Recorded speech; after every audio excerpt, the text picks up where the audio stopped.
Hello dear student, this is another video of the chapter financial statement of not for profit organisation. बेटा last video में मैंने आपको question 30 तक करवा दिए थे। आज बेटा मैं आगे क्वेश्चन करवाने जा रही हूँ। पहले मैं क्वेश्चन को रीड कर रही हूँ आपकी जीके गोल की बुक का क्वेश्चन नंबर 31। देखिए पहले क्वेश्चन को समझ लो। From the following particulars related to Ramakrishna mission charitable hospital, जो चैरिटेबल हॉस्पिटल है ये एनपीओ है, नॉट फॉर प्रॉफिट ऑर्गेनाइजेशन। हमें क्या प्रिपेयर करना है? Income and expenditure from for the year ended 31 March 2019 and balance sheet as at that date. इस question के अंदर हमें इनकम एंड एक्सपेंडिचर अकाउंट बनाना है 31 मार्च 2019 के ईयर का, और बैलेंस शीट बनानी है जो कि क्लोजिंग बैलेंस शीट है। बेटा हमें ओपनिंग बैलेंस शीट तो बनानी पड़ती है, क्यों? क्योंकि हमारा जो कैपिटल फंड है क्या निकलता है, वो बैलेंसिंग फिगर निकलता है। सबसे पहले हमें क्वेश्चन में रिसिप्ट एंड पेमेंट अकाउंट बना शो हो रहा है। डेबिट साइड रिसिप्ट साइड है, कैश इन हैंड दिया हुआ है 1 अप्रैल 2018 का। ये ओपनिंग बैलेंस शीट की एसेट में आ जाएगा, कैश इन हैंड। उसके बाद सब्सक्रिप्शन दी हुई है, ये इनकम एंड एक्सपेंडिचर में काम पर आ जाएगी, क्रेडिट में आ जाएगी। डोनेशन दी हुई है, डोनेशन हमारी इनकम एंड एक्सपेंडिचर में क्रेडिट में आ जाएगी। उसके बाद इंटरेस्ट और इन्वेस्टमेंट दिया हुआ है, इंटरेस्ट और इन्वेस्टमेंट हमारा इनकम एंड एक्सपेंडिचर की क्रेडिट में आ जाएगा, और 7% पर एनम के हिसाब से हमें इंटरेस्ट मिला है इन्वेस्टमेंट के ऊपर। और हमें क्वेश्चन में ओपनिंग इन्वेस्टमेंट नहीं दे रखी। ओपनिंग बैलेंस शीट में हम इन्वेस्टमेंट तो लिखेंगे, कितनी लिखेंगे वो मैं अभी आपको कैलकुलेट करके बताती हूँ। जैसे मैंने पिछले क्वेश्चन में पिछली वीडियो में करके बताया था कि हमारी जो इन्वेस्टमेंट है आ जाएगी जितनी, वो हमारी ओपनिंग बैलेंस शीट में भी आ जाएगी, एसेट साइड और क्लोजिंग बैलेंस शीट में भी आ जाएगी। इसके अलावा हमें प्रोसीड फ्रॉम चैरिटी शो दे रखा है, ये रेवेन्यू रिसिप्ट है, इनकम एंड एक्सपेंडिचर की क्रेडिट में आ जाएगी। ठीक है। उसके बाद हम क्रेडिट साइड चलते हैं, हमें मेडिसिन दे रखी हैं। हमें क्वेश्चन में एडजस्टमेंट में ओपनिंग स्टॉक भी दे रखा है मेडिसिन का, क्लोजिंग स्टॉक भी दे रखा है। बेटा जो ओपनिंग स्टॉक ऑफ मेडिसिन है वो ओपनिंग बैलेंस शीट की एसेट में भी आ जाएगा, और उसके अलावा इस मेडिसिन कंज्यूम निकालने के लिए मेडिसिन परचेज में हम क्या कर देंगे, ओपनिंग स्टॉक प्लस कर देंगे। उसके अलावा जो हमारा क्लोजिंग स्टॉक है मेडिसिन का, ये माइनस हो जाएगा मेडिसिन कंज्यूमर निकालते वक्त मेडिसिन परचेज में से, और दूसरी बार ये क्लोजिंग बैलेंस शीट की एसेट में आ जाएगा। उसके बाद हमारा डॉक्टर को ऑनरेरियम दिया है। ऑनरेरियम क्या है? ऑनर देने के लिए देना पड़ता है। जैसे अब डॉक्टर्स को दे रहे हैं तो ये हमारा रूटीन इन नेचर है। जैसे डॉक्टर विजिट करने आया तो उसको हमने ऑनरेरियम दिया। ऑनरेरियम में क्या करते हैं, जैसे ऑनर करते हैं, फॉर एग्जाम्पल हम फूल माला पहना रहे हैं, या डॉक्टर की विजिट के टाइम हमें कुछ खर्चा करना पड़ गया, कोई रिफ्रेशमेंट वगैरह देने का खर्चा हो गया, तो ये सारे हमारे एक्सपेंसेस हैं। ये रेवेन्यू इन नेचर है, तो हम इनकम एंड एक्सपेंडिचर की क्रेडिट में डेबिट में लिख देंगे। अब सैलरी से, सैलरी हमारा क्या एक्सपेंस है, वो इनकम एंड एक्सपेंडिचर के डेबिट साइड आ जाएगा। पेटी एक्सपेंस हमारा क्या है, एक्सपेंस है, छोटा मोटा खर्चा है, तो ये इनकम एंड एक्सपेंडिचर की डेबिट में आ जाएगा। इक्विपमेंट जो है हमारी 1,50,000 जो हमने पेमेंट की है, खरीदी है, ये हमारी क्या है, एसेट है। तो अब इसका क्या करेंगे, अब ध्यान से देखिए। क्वेश्चन में नंबर 4 पॉइंट एडिशनल इन्फॉर्मेशन में इक्विपमेंट 2,12,000 ओपनिंग दे रखी है। हम इसको कहाँ पे लिख देंगे, ओपनिंग बैलेंस शीट की एसेट में लिख देंगे। और जो क्लोजिंग जो दे रखे 31 मार्च 2019 की इक्विपमेंट, वो क्लोजिंग बैलेंस शीट की एसेट में आ जाएगा। लेकिन जो हमने इक्विपमेंट परचेज किया वो है 1,50,000। तो हम क्या करेंगे, रफ में क्या करेंगे, हम देखेंगे हमारे पास ओपनिंग स्टॉक की ओपनिंग वैल्यू कितनी है इक्विपमेंट की, 2,12,000 है। उसमें परचेज हमारा इक्विपमेंट 1,50,000 क्या कर देंगे, ऐड कर देंगे, और माइनस कर देंगे closing stock, sorry closing value of equipment 3,16,000। तो जो डिफरेंस बचेगा वो डेप्रिसिएशन होगा। वो कैसे होगा मैं भी अब आपको बताती हूँ। डेप्रिसिएशन इनकम एंड एक्सपेंडिचर की कहाँ पर आ जाएगा, डेबिट साइड आ जाएगा। उसके बाद हम बात करते हैं, हमें एक्सपेंसेस और चैरिटी शो दे रखा है, ये इनकम एंड एक्सपेंडिचर की डेबिट में आ जाएगा। और कैश इन हैंड हमें क्लोजिंग दे रखा है 31 मार्च 2019 का, क्लोजिंग बैलेंस शीट की एसेट में आ जाएगा। अब सब्सक्रिप्शन दो दी हुई है, एक पिछले साल की, 21 साल की ड्यू हो रही है, आउटस्टैंडिंग है। जो पिछले साल की आउटस्टैंडिंग है वो माइनस हो जाएगी सब्सक्रिप्शन में से इनकम एंड एक्सपेंडिचर की क्रेडिट में, और दूसरी बारी ओपनिंग बैलेंस शीट की एसेट साइड आउटस्टैंडिंग सब्सक्रिप्शन लिख देंगे। और जो हमें outstanding subscription at the and they रखी है 31 मार्च 2019 की, वो ऐड हो जाएगी जो कि मिलनी बाकी है। और दूसरा इफेक्ट इसका क्या होगा, क्लोजिंग बैलेंस शीट की एसेट में आउटस्टैंडिंग सब्सक्रिप्शन लिख देंगे। अब सब्सक्रिप्शन रिसीवेबल एडवांस है, जो पिछले साल हमें मिल गई थी, इस साल की 640, एक्चुअल में ये इस साल की है, तो हम 640 सब्सक्रिप्शन में क्या कर देंगे, प्लस कर देंगे, और ओपनिंग बैलेंस शीट की liability side subscription receive in advance लिख देंगे। और जो हमारी सब्सक्रिप्शन रिसीव इन एडवांस है at the end of the year, इस साल हमारे अगले साल की एडवांस मिल गई है, वो माइनस हो जाएगी सब्सक्रिप्शन में से, और दूसरी बार हम क्लोजिंग बैलेंस शीट की लायबिलिटी से सब्सक्रिप्शन रिसीव इन एडवांस लिख देंगे। अब स्टॉक ऑफ मेडिसिन ओपनिंग भी है क्लोजिंग भी है, आपको मैं बता चुकी हूँ, फिर भी दोबारा सुन लो। ओपनिंग स्टॉक ऑफ मेडिसिन एक बार आ जाएगा ओपनिंग बैलेंस शीट की एसेट में, और दूसरी बार परचेज ऑफ मेडिसिन में क्या हो जाएगा, प्लस हो जाएगा। और क्लोजिंग जो है stock of medicine closing balance sheet की एसेट में आ जाएगा, और मेडिसिन जो परचेज की उसमें से क्या हो जाएगा, माइनस हो जाएगा इनकम एंड एक्सपेंडिचर की डेबिट साइड। आगे एस्टिमेटेड वैल्यू ऑफ इक्विपमेंट, ये भी मैं पॉइंट बता चुकी हूँ पर मैं दोबारा बता देती हूँ। जो इक्विपमेंट की वैल्यू दी हुई है ओपनिंग बैलेंस शीट की एसेट में आ जाएगी, और जो क्लोजिंग वैल्यू दी हुई है इक्विपमेंट की क्लोजिंग बैलेंस शीट की एसेट में आ जाएगी। लेकिन हमें इक्विपमेंट परचेज भी दिया हुआ है, कहाँ पर दिया हुआ है, पेमेंट साइड, तो हम क्या करेंगे, ओपनिंग 2,12,000 इक्विपमेंट में ऐड कर देंगे 1,50,000, तो ऐड करने के बाद उसमें से हम क्लोजिंग वैल्यू इक्विपमेंट की क्या कर देंगे, माइनस कर देंगे, तो जो डिफरेंस आ जाएगा वो क्या हो जाएगा, डेप्रिसिएशन हो जाएगा, वो इनकम एंड एक्सपेंडिचर की डेबिट में आ जाएगा, डेप्रिसिएशन ऑन इक्विपमेंट। सेम ऐसे अब हमें बिल्डिंग दे रखी है, ओपनिंग बैलेंस भी दे रखा है, क्लोजिंग बैलेंस भी दे रखा है। जो बिल्डिंग का ओपनिंग बैलेंस है 4 लाख, वो हम ओपनिंग बैलेंस शीट की एसेट में लिख देंगे, और जो क्लोजिंग बैलेंस दे रखा है 3,80,000 हम क्लोजिंग बैलेंस शीट की एसेट में लिख देंगे। ठीक है, और दोनों का डिफरेंस क्या आएगा, क्योंकि हमने कोई बिल्डिंग तो साल में परचेज नहीं की, तो हम क्या करेंगे, 4 लाख में से 3,80,000 माइनस कर देंगे, 20,000 का डेप्रिसिएशन बिल्डिंग पर लगा, वो इनकम एंड एक्सपेंडिचर की डेबिट में लिख देंगे। अब और इन्वेस्टमेंट के बारे में मैं आपको फिर दोबारा से बता देती हूँ। इस क्वेश्चन में हमारा इंटरेस्ट रिसीव हो रहा है, इन्वेस्टमेंट के ऊपर हमारे इनकम एंड एक्सपेंडिचर की क्रेडिट में आ जाएगा, और हम इसके ऊपर क्या निकालेंगे, हम ये देखेंगे हमारी इन्वेस्टमेंट की वैल्यू कितनी है। तो सबसे पहले आप इसका क्या कर लो, वर्किंग नोट बना लो। Question number 31, interest on investment का फार्मूला क्या होता है, ये मैंने आपको पिछली वीडियो में भी बताया था। Interest on investment is equal to amount of investment into rate of interest upon 100। Rate of interest किसका, इन्वेस्टमेंट का, अपॉन 100। अब आपको इन्वेस्टमेंट का अमाउंट तो नहीं दे रखा, लेकिन इंटरेस्ट का अमाउंट दिया हुआ है 70,000। ठीक है, अमाउंट ऑफ इन्वेस्टमेंट हमें नहीं पता, तो हम क्या करेंगे, amount of investment is equal into percentage हमें दे रखी है रेट ऑफ इंटरेस्ट की। Rate of interest on investment कितना 7% है, तो 7/100 कर लेंगे, तो ये क्या आ जाएगा, 70,000 into 100/7 is equal to amount of investment. हमें इन्वेस्टमेंट की वैल्यू पता चल जाएगी। ये मैंने क्यों निकाली है, क्योंकि ये ओपनिंग बैलेंस शीट की एसेट में भी जाएगी और क्लोजिंग बैलेंस शीट की एसेट में भी जाएगी, तो 10 लाख आ जाएगी हमारी इन्वेस्टमेंट की वैल्यू, अमाउंट ऑफ इन्वेस्टमेंट। ठीक है, समझ आ गया होगा, क्योंकि ये पॉइंट मैं पहले भी पिछली वीडियो में आपको समझा चुकी हूँ। अब बेटा हम बात करते हैं कि सबसे पहले हम क्या बनाएंगे, ओपनिंग बैलेंस शीट बनाइए। सबसे पहले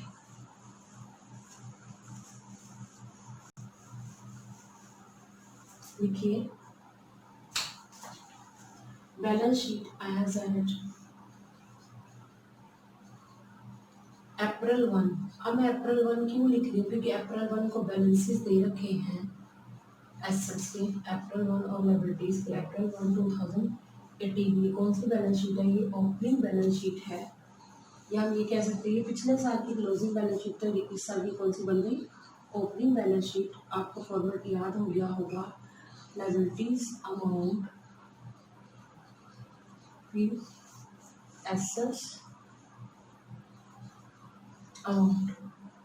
ठीक है, हम इसमें डेबिट क्रेडिट का यूज नहीं करते। अमाउंट की बोलना में बेटा आप लिख लीजिए रुपीज। सबसे पहले आप देखो क्वेश्चन के अंदर हमें टू बैलेंस नोट डाउन जो दे रखा है वो कैश इन हैंड का टू कैश इन हैंड दे रखा है 71,300, हम लिख देंगे कैश इन हैंड 71300। ठीक है, उसके बाद इन्वेस्टमेंट जो कि मैंने अभी आपको निकाल के बताई थी, इन्वेस्टमेंट 10 लाख, क्योंकि इन्वेस्टमेंट होगी तभी उसके ऊपर क्या लगा होगा, डेप्रीसिएशन लगा होगा। ठीक है, उसके बाद हम बात करते हैं आउटस्टैंडिंग सब्सक्रिप्शन या सब्सक्रिप्शन ड्यू लिख दो, एक ही बात है, मिलनी बाकी है। आउटस्टैंडिंग लिखोगे तब भी चलेगा और ड्यू लिख दो तब भी चलेगा, दोनों में से एक लिख दो। 2400 2400। उसके बाद हम बात करते हैं सब्सक्रिप्शन रिसीव इन एडवांस। इधर आ जाएगा सब्सक्रिप्शन रिसीव्ड इन एडवांस। जो हमें एडवांस में सब्सक्रिप्शन मिला है वो कहाँ पर आ जाएगा, लायबिलिटी साइड आ जाएगा, दैट इज ऑफ रुपीज 640।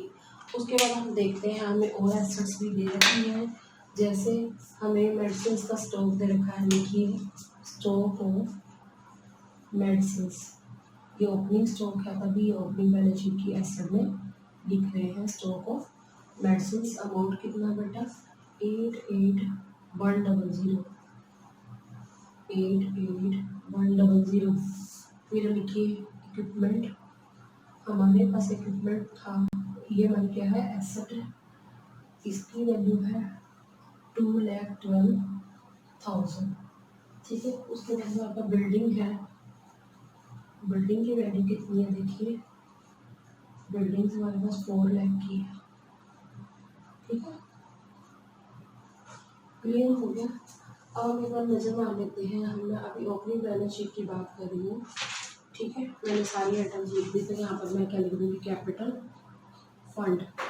ये क्या आएगा, बैलेंसिंग फिगर। कैसे निकलेगा, पहले आप क्या कर लो, एसेट का टोटल कर लो। ठीक है,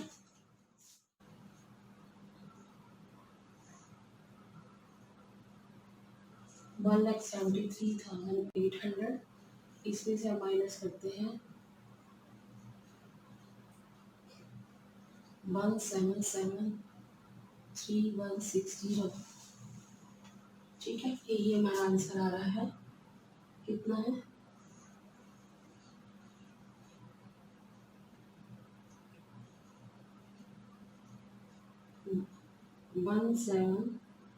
17,73,160। तो टोटल आप क्या करेंगे, हम इसको भी ठीक कर लो, 17,73,160। ठीक है, अब आप ये लायबिलिटी साइड का टोटल लिख दो, 17,73,800। क्लियर हो गया। कैपिटल फंड कैसे निकला, एसेट्स का टोटल इतना है, उसमें से हमने 640 माइनस कर दिए, तो 17,73,160 आ गई। ये कैपिटल फंड है। ये कहाँ पर जाएगा, जब हम क्लोजिंग बैलेंस शीट बनाएंगे ना बेटा, उसमें हम लायबिलिटी साइड कैपिटल फंड लिखेंगे, और इनकम और एक्सपेंडिचर का मान लो सरप्लस आता है, उसमें हम क्या कर देंगे, प्लस कर देंगे, और अगर डेफिसिट आता है तो हम क्या हो जाएगा, माइनस हो जाएगा। अब बनाइए income and expenditure account. Income and expenditure account for the year ended 31st March 2019। 19 क्यों आया, क्योंकि 1 अप्रैल को बिगनिंग है, तो लास्ट जो आएगा 31 मार्च 2019। तो हम क्या बनाएंगे, इसका फॉर्मेट बनाएंगे, फॉर्मेट याद हो गया होगा अब तक। डेबिट साइड हम लिखेंगे एक्सपेंसेस एंड लॉसेस को, और क्रेडिट साइड हम क्या लिखेंगे, इनकम एंड गेन्स को। पहले हमने लिखा पर्टिकुलर्स अमाउंट, फिर हमने क्या लिखा, पर्टिकुलर्स अमाउंट। जो क्रेडिट साइड है बेटा वो कौन सी साइड है, इनकम और गेन्स वाली साइड है। ठीक है, यहाँ पे हमने क्रेडिट लिख दिया। अब हम क्या करेंगे बेटा,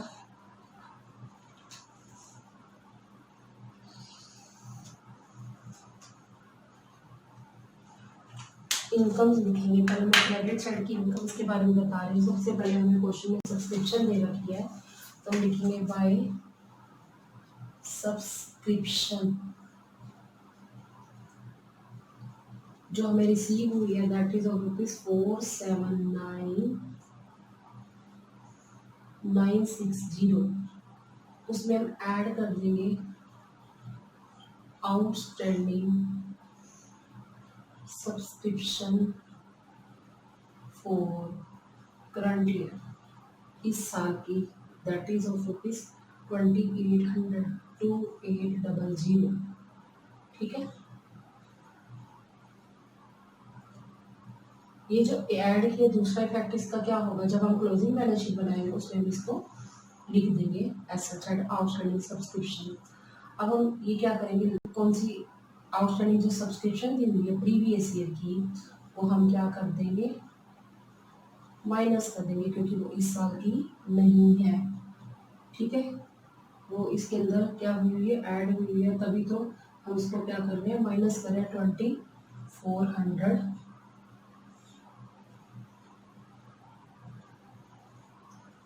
ठीक है, एक बार मैं चेक कर रही हूँ। अब ये दूसरा इफेक्ट इसका क्या होगा, जब ओपनिंग बैलेंस शीट में एसेट में मैंने आपको बता दिया था आउटस्टैंडिंग सब्सक्रिप्शन, वो हमारी एसेट है 2400। अब हम क्या कर देंगे, अब हम क्या करेंगे, जो सब्सक्रिप्शन रिसीविंग एडवांस है ऐड करेंगे, सब्सक्रिप्शन रिसीव्ड इन एडवांस, जो पिछले साल एडवांस, ओपनिंग यहाँ पर लिख रही हूँ मैं ब्रैकेट में, पिछले साल इस साल की मिल गई थी, वो एक्चुअल में तो इसी साल की थी ना, तो वो हमारी क्या हो जाएगी, ऐड हो जाएगी। ये बच्चे गलती कर जाते हैं, क्या गलती करते हैं बेटा, वो क्या सोचते कि करना है कि प्लस करना है कि माइनस करना है, बेटा पिछले साल इस साल की मिल गई थी, तो एक्चुअल में तो ये इसी साल की है ना, तो हम इसको क्या कर देंगे, प्लस कर देंगे और लेस कर देंगे। सब और दूसरा इफेक्ट क्या होगा, ये हमारी ओपनिंग बैलेंस शीट की लायबिलिटी में मैं आपको बता चुकी हूँ, subscription receiving advance opening balance sheet में आएगा।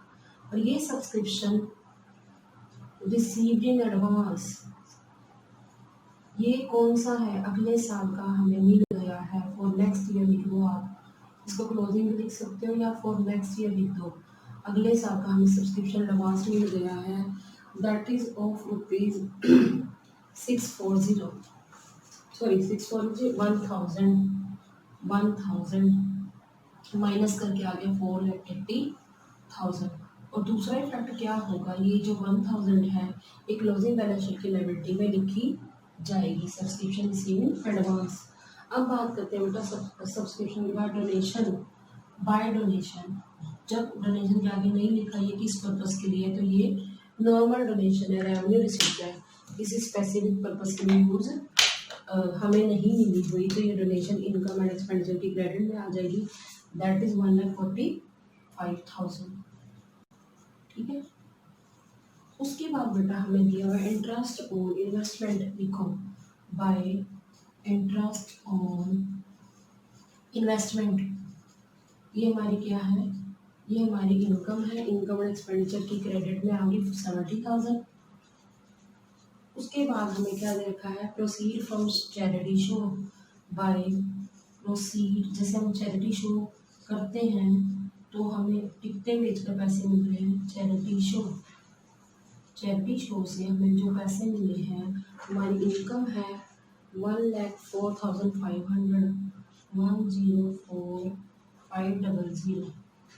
ठीक है, उसके बाद हम बात करते हैं बेटा एक्सपेंसेस की, हम लिखेंगे पहले टू मेडिसिन कंज्यूम्ड, कितनी मेडिसिन कंज्यूम्ड होगी वो हमने निकालनी है, पहले लिखेंगे मेडिसिन परचेज, मेडिसिन परचेज कि हमने कितनी मेडिसिन खरीदी है, अगर ये देखिए दैट इज ऑफ रुपीज 3,05,900। ठीक है, ऐड कर दो ओपनिंग स्टॉक, जो हमारा ओपनिंग स्टॉक है मेडिसिन का वो ऐड हो जाएगा। याद रखना जितनी भी एडजस्टमेंट्स होती है उसके हमेशा दो दो इफेक्ट होते हैं, जैसे मेडिसिन का स्टॉक हमारा 88,100 है, वो मैं यहाँ पर प्लस कर लूँ, और दूसरा इफेक्ट मैं दिखा चुकी हूँ ओपनिंग बैलेंस शीट की एसेट में। ठीक है, 3,94,000। ठीक है, अब लेस कर देंगे क्लोजिंग स्टॉक, मेडिसिन की बात करें, क्लोजिंग स्टॉक मेडिसिन का माइनस हो जाएगा, क्यों, क्योंकि वो अभी हमारे पास ही पड़ा हुआ है, वो अभी यूज़ नहीं हुआ, तो हमारे पास कितना है क्लोजिंग स्टॉक, देखो बेटा 97,500 400। और इसका दूसरा इफेक्ट कहाँ आएगा, ये क्लोजिंग बैलेंस शीट में एसेट साइड लिखा जाएगा क्लोजिंग स्टॉक ऑफ मेडिसिन। तो माइनस करो जरा,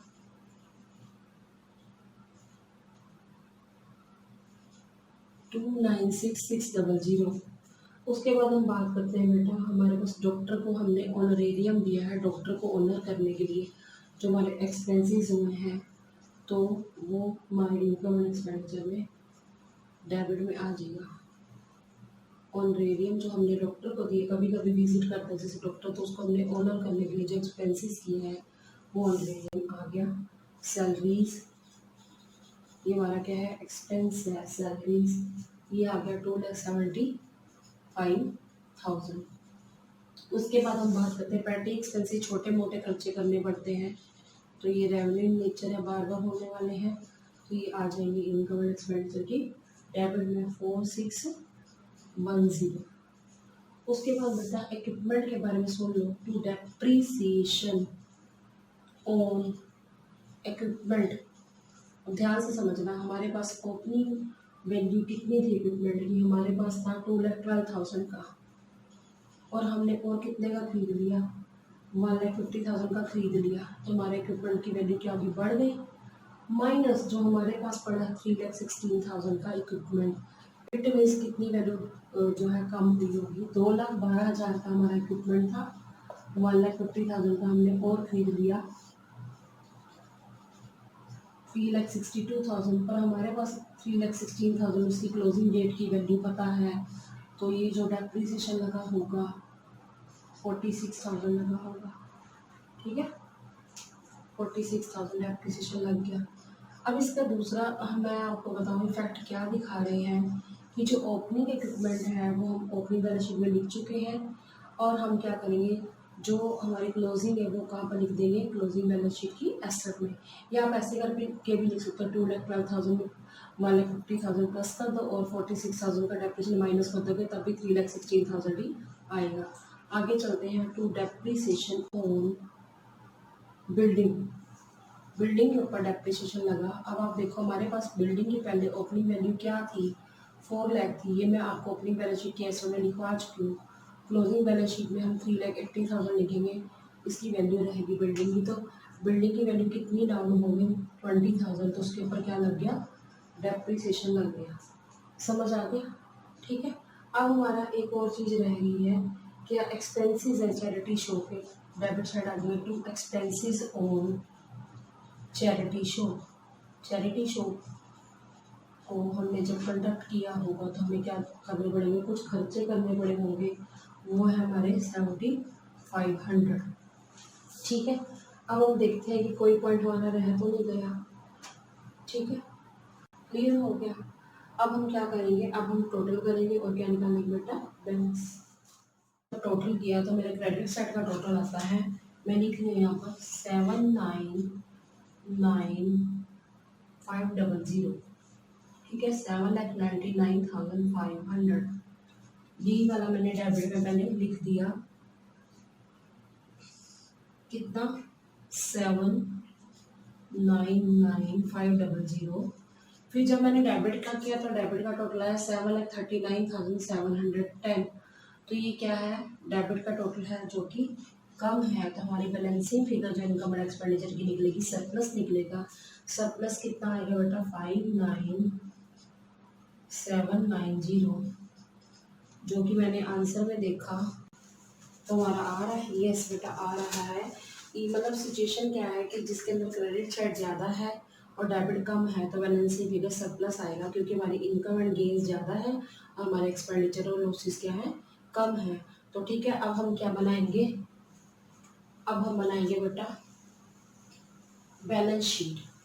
कौन सी वाली बैलेंस शीट बनेगी बेटा, क्लोजिंग बैलेंस शीट बनेगी, ठीक है, बनाइए, शाबाश, लिखिए balance sheet as at 31st March 2019, balance sheet as at 31st March 2019, ये क्लोजिंग डेट की बैलेंस शीट बनेगी। फॉर्मेट याद होगा बेटा सबको। फॉर्मेट में क्या आता है, liabilities amount, assets amount, liabilities amount. Last date को हमने देखनी है कि हमारी जो एनपीयू है उनकी एसेट्स कितनी है और लायबिलिटीज की वैल्यू कितनी है। ठीक है, अमाउंट के कॉलम में अभी याद रखना हमेशा रुपीस जरूर लिखना होता है, और बैलेंस शीट में कभी भी हम क्या नहीं लिखते, कभी भी हम डेबिट क्रेडिट वर्ड यूज नहीं करते।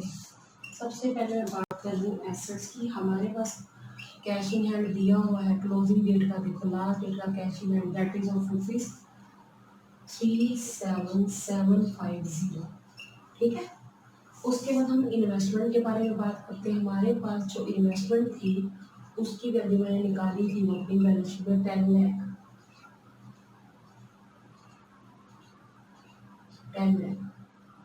ठीक है, उसके बाद हम बात करते हैं, हमारे पास मेडिसिन का स्टॉक था, stock of medicine. Closing stock देखना, गलती मत करना, ओपनिंग स्टॉक नहीं लिखना। मेडिसिन का जो स्टॉक था वो था 97,400, लिखिए 97400। उसके बाद बेटा हमारे पास आउटस्टैंडिंग सब्सक्रिप्शन है। आउटस्टैंडिंग सब्सक्रिप्शन कौन सी लेनी है, जो क्लोजिंग डेट पर लिखी हुई है outstanding subscription that is of rupees 2800, जो स्टिल मतलब आउटस्टैंडिंग है, जो अभी मिलनी बाकी है। ये हमारी एसेट है। हमें सब्सक्रिप्शन क्या दे रखी है, रिसीविंग एडवांस भी है। सब्सक्रिप्शन रिसीव्ड इन एडवांस दी हुई है, वो कहाँ पर रहेगी, लायबिलिटी साइड, क्योंकि हमें अगले साल की एडवांस मिल गई है दैट इज ऑफ रुपीज 1000। आगे चलते हैं, हमारे पास जो इक्विपमेंट है उसकी वैल्यू डायरेक्ट भी लिख सकते हैं। कितनी, क्लोजिंग डेट वाली 3,16,000, वो आपकी मर्जी। अदरवाइज आप लिखना चाहो इक्विपमेंट कैसे लिख सकते हो, इक्विपमेंट लिख दोगे opening 2,12,000 plus equipment purchase 1,50,000 less depreciation, जो मैंने डेप्रीसिएशन लगाया था 46,000 का, वो माइनस हो जाएगा, तो वैल्यू माइनस होकर कितनी आ जाएगी 3,16,000। इसको थोड़ा ऊपर लिख लीजिए इक्विपमेंट को 3,16,000। आप डायरेक्ट भी लिख दोगे तब भी चलेगा। उसके बाद बेटा बिल्डिंग है। बिल्डिंग हमारी 4 लाख की थी, उसमें हमने 20,000 का क्या निकाल दिया था, डेप्रीसिएशन। तो डेप्रीसिएशन माइनस करने के बाद बिल्डिंग की वैल्यू कितनी है 3,80,000। समझ आ गया, क्लियर है। अब हम बात करते हैं, अब हमारे पास एसेट साइड कोई आइटम रह ना जाए। अब हम बात करते हैं बेटा लायबिलिटी साइड। ये मैं बता चुकी हूँ आपको, liability side subscription receiving advance आ गया। फिर उसके अलावा हम क्या करेंगे बेटा, उसके बाद हम बात करते हैं कैपिटल फंड की। कैपिटल फंड मैंने कहाँ से निकाला था, ओपनिंग बैलेंस शीट में लायबिलिटी साइड जो हमने बैलेंसिंग फिगर निकाली थी, कैपिटल फंड का अमाउंट हमारा आया था, हमारा कैपिटल फंड का अमाउंट आया था, मेरे पास स्पेस नहीं है, नीचे लिखी 1,773,160। इसमें मैं ऐड कर रही हूँ जो सरप्लस निकला है मेरा, कहाँ से निकला है, इनकम एंड एक्सपेंडिचर अकाउंट से। सरप्लस आया था हमारा बेटा 5,9790। ठीक है, ऐड कर दीजिए।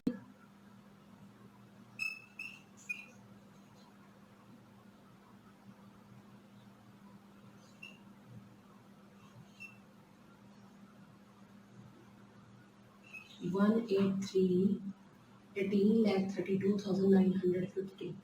ये 1,000 इसकी सीध में नहीं देते हैं, 1,000 1,8 दोबारा चेक करती हूँ।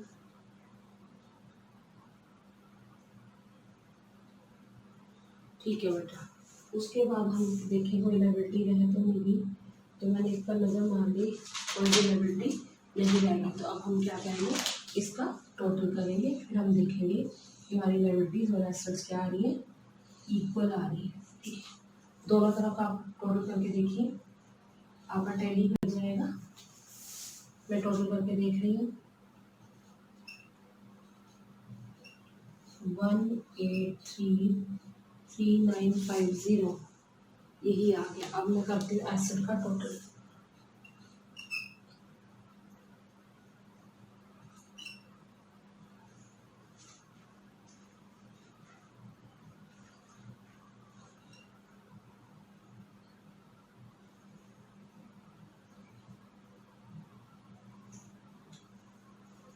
वन 1833950 तो हमारा बेटा आंसर आ गया। अब बेटा मैं आपको क्वेश्चन नंबर 32 करा रही हूँ।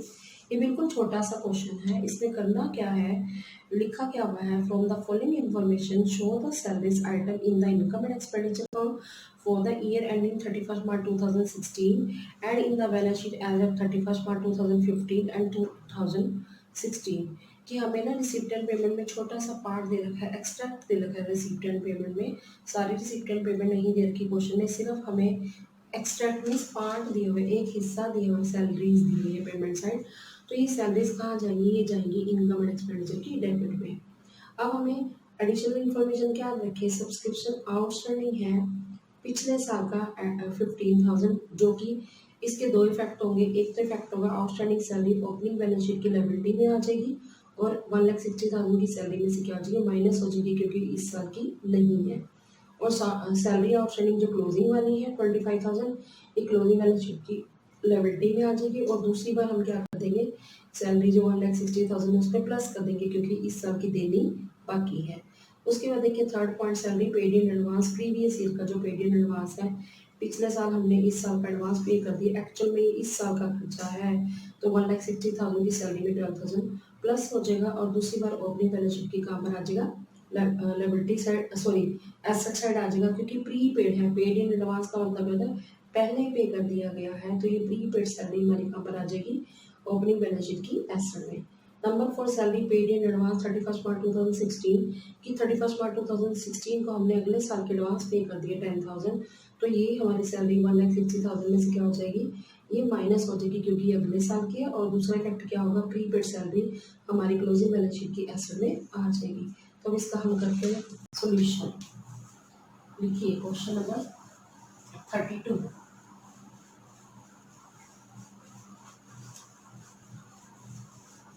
सबसे पहले आप बना लीजिए बैलेंस शीट। बैलेंस शीट, ये कौन सी बैलेंस शीट बना रही हूँ बेटा, जो पिछले साल की थी, क्लोजिंग बैलेंस शीट, ठीक है, एज एट 31 March 2015 ठीक है। लायबिलिटीज अमाउंट ये सारा नहीं है, सारा पॉइंट नहीं है, पूरा क्वेश्चन नहीं है, फुल फ्लैश क्वेश्चन नहीं है, एक पार्ट है। Liabilities amount, assets amount. मैं अभी बात कर रही हूँ सिर्फ प्रीवियस ईयर की, पिछले साल की हमारी जो आउटस्टैंडिंग सैलरी है वो देनी बाकी है, तो यहाँ पर आ जाएगी लायबिलिटी साइड, आउटस्टैंडिंग सैलरी पिछले साल की, ठीक है। ये कितनी है बेटा, ये है बेटा 15,000। दूसरा इफेक्ट मैं आपको बता रही हूँ, जब मैं इनकम एंड एक्सपेंडिचर अकाउंट बनाऊंगी उसके अंदर मैं आउटस्टैंडिंग सैलरी क्या कर दूंगी, माइनस कर दूंगी। क्यों माइनस कर दूंगी, क्योंकि जो सैलरी पे की है उसमें आउटस्टैंडिंग सैलरी पिछले साल की इंक्लूड है, तो हम पिछले साल की आउटस्टैंडिंग सैलरी को क्या कर देंगे, माइनस कर देंगे। क्यों, क्योंकि इस साल की नहीं है। इसके अलावा हम बात करें prepaid salary, prepaid salary mean salary paid in advance, हमारी एसेट है, क्योंकि जो हम एडवांस पे कर देते हैं वो हमारी क्या हो जाती है, एसेट। पिछले साल हमने इस साल की सैलरी पे कर दी, दैट इज ऑफ ₹12,000। एक्चुअल में तो वो इसी साल की है ना, जो पिछले साल इस साल की पे की है, तो वो हम सैलरी में क्या कर देंगे, प्लस कर देंगे। कहाँ पर, इनकम एंड एक्सपेंडिचर अकाउंट में।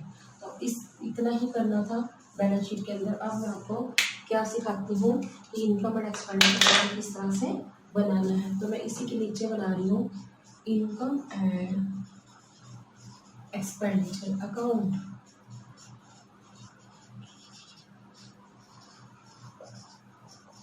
अब आपने देखना है कि आपने कौन से ईयर का बनाना है। तो बेटा क्योंकि आपका जो क्लोजिंग ईयर पिछले साल का 31/12/2015 है और इस साल का कितना 31/12/2016, तो कौन से ईयर के बनेगा income and expenditure for the year ending 31 मार्च 2016। तो लिखिए फॉर द ईयर एंडेड 31 मार्च 2016। ठीक है, ये भी पूरा नहीं बनाना हमने इनकम एंड एक्सपेंडिचर का, और सिर्फ हमने पार्ट बनाना है। फॉर्मेट क्या बेटा इसका, पर्टिकुलर्स अमाउंट। ठीक है, डेबिट साइड एक्सपेंसेस आते हैं, credit side income and gains आते हैं। ये साइड कौन सी है, क्रेडिट साइड। तो आपने क्या करना है बेटा, अमाउंट के कॉलम में सबसे पहले क्या लिखना है, रुपीस। अब डेबिट साइड आ गो टू सैलरीज। अब हमें जो सैलरी देती है that is okay 1,60,000 salaries 1,60,000। Add कर दो outstanding salary for current year. Current year मतलब इस साल की जो देनी बाकी है दैट इज ऑफ ₹25,000 25,000। दूसरा इफेक्ट मैं अभी बताने वाली हूँ, जब मैं क्लोजिंग बैलेंस शीट बनाऊंगी ना बेटा, उसमें लायबिलिटी साइड आउटस्टैंडिंग सैलरी लिखूंगी। फिर लेस कर दो outstanding salary for previous year पिछले साल की, क्योंकि वो एक्चुअल में इस साल की नहीं है तो पेड में वो इंक्लूड है, तो हमने क्या कर देना है, माइनस कर देना। माइनस करने का अमाउंट कितना, 15,000। आगे ये हमारा 1,70,000। दूसरा फैक्टर मैं आपको बता चुकी हूँ, आउटस्टैंडिंग सैलरी यहाँ पर आ गई। अब हम ऐड कर देंगे salary paid in advance. Paid in advance means pre paid. इसमें मैं आपको लिख रही हूँ सैलरी पेड इन एडवांस जो हमें प्रीवियस ईयर की, इसको मैं ब्रैकेट में लिख रही हूँ ओपनिंग। प्रीवियस ईयर में हमने इस साल की पे कर दी थी ये वाली 12,000, इसमें क्या हो जाएगी, प्लस हो जाएगी। प्लस हो के आगे 1,92,000 लेस सैलरी प्रीपेड, या प्रीपेड सैलरी लिख सकते हो, सैलरी प्रीपेड जो अगले साल की है। क्लोजिंग लिख रही हूँ मैं ब्रैकेट में, क्लोजिंग जो अगले साल की हमने इस साल पे कर दी है दैट इज ऑफ ₹10,000। 10,000 इसको माइनस करके बाहर लिख दो 1,82,000। और दूसरा इफेक्ट क्या होगा, सैलरी जो प्रीपेड है या पेड इन एडवांस है वो हम क्लोजिंग बैलेंस शीट में एज सच लिख देंगे, क्योंकि जो एडवांस पे कर दी वो दोबारा पे करने की जरूरत नहीं है। तो मैंने आंसर चेक कर लेना है, एक मिनट। कुछ कहीं यहाँ पे बेटा 1,82,000 आएगा, 1,80,000 यहाँ पर नीचे आएगा 1,82,000। अब हम लेस करेंगे सैलरी प्रीपेड जो कि क्लोजिंग है लास्ट डेट की, तो आंसर आ जाएगा हमारा 1,72,000। अब जो हमारा बच्चे ये, अब इसके इफेक्ट बता देते हैं दोबारा से। आउटस्टैंडिंग सैलरी करंट ईयर की जो क्लोजिंग बैलेंस शीट बनेगी उसमें लायबिलिटी साइड लिख देंगे, और आउटस्टैंडिंग सैलरी जो प्रीवियस ईयर की वो हमने इधर लायबिलिटी में लिखी ओपनिंग बैलेंस शीट में, या ये कह सकते हैं पिछले साल की जो बैलेंस शीट है उसकी liability side. Salary paid in advance जो है वो ऐड कर दी है।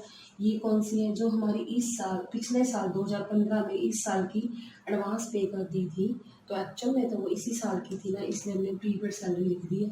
ठीक है, और ऐड क्यों की गई है, क्योंकि ये हमारी पिछले साल पे की गई थी इस साल की, इसीलिए ऐड की, क्योंकि एक्चुअल में इसी साल की है। और लेस कर देंगे सैलरी प्रीपेड जो कि क्लोजिंग डेट पर हमने अगले साल की पे कर दी, क्योंकि इस साल की नहीं है। ये 10,000 माइनस होकर आ गया 1,72,000, और जो ये हमारा सैलरी प्रीपेड है 10,000, ये कहाँ पर आ जाएगा, क्लोजिंग बैलेंस शीट की एसेट में। अब बेटा मैं आपको क्या बता रही हूँ, बैलेंस शीट बनाओ 31 मार्च 2016 की, 31 मार्च 2016 की। ठीक है, हम क्या करेंगे बेटा, जो आउटस्टैंडिंग सैलरी है लास्ट डेट की इतनी है बेटा, लास्ट डेट की है बेटा 25,000, हम यहाँ पर लिख देंगे। ठीक है, और उसके अलावा जो हमारी प्रीपेड सैलरी है 10,000 वो हमारी एसेट बन जाएगी, क्योंकि ये हमें दोबारा देने की जरूरत नहीं है। आपको एक बार दोबारा बता देती हूँ इसने क्या करा। जो सैलरी हमने पे की ना, उसमें हमने आउटस्टैंडिंग सैलरी करंट ईयर की क्या कर देनी है, प्लस कर देनी है, और वो हम क्लोजिंग बैलेंस शीट में एसेट साइड आउटस्टैंडिंग सैलरी को क्या लिख देंगे, लायबिलिटी साइड लिख देंगे, क्योंकि अभी देनी बाकी है आउटस्टैंडिंग सैलरी।